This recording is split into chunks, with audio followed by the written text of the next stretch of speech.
उस देश की नागरिक हूँ जहाँ छत्रपति शिवाजी महाराज और सम्राट अशोक जैसा राजा था।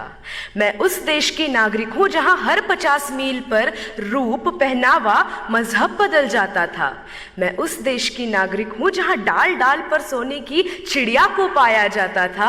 मैं उस देश की नागरिक हूँ जिसे अपने भूगोल के पहले इस ब्रह्मांड का भूगोल समझ आता था। A very frenetic morning to Honorable Prime Minister Sir, respected Minister Sir. This is Shweta Umre from Government Institute of Forensic Sciences, Rashtra Sant Tukadoji Maharaj University, Nagpur, Maharashtra. Today, I will be speaking on the topic Connecting India economically, culturally and geographically. Now, when I look at this topic, I can see two aspects. The first aspect is how do we connect India to itself. The second aspect is how do we connect India to other countries globally.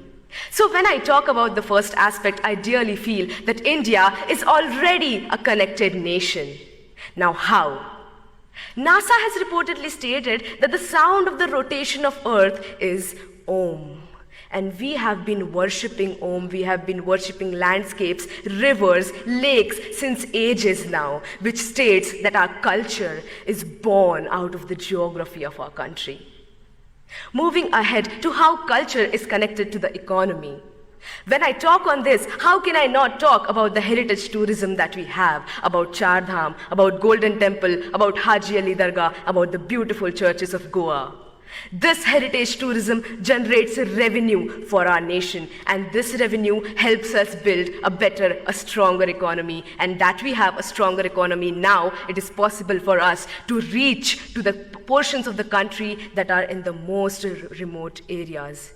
And this would lead to not only literate individuals, but educated individuals. And educated individuals of this nation would arise and develop a better and stronger culture, would arise and take care of the geography of their nation.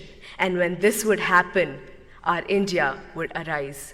Talking of geography, when I see that people who drink water in Bengal, it comes from the Himalayas. The people who experience rainfalls in Mumbai are the clouds that are coming from Gujarat. And we have the second largest network of roads in the world, thanks to the 3% taxpayers of this country. Ahead, I would like to state how India is getting connected to other countries globally. India has always been rich in cultivable land, rich in heritage, and rich is amongst all of you beautiful youth people of this country.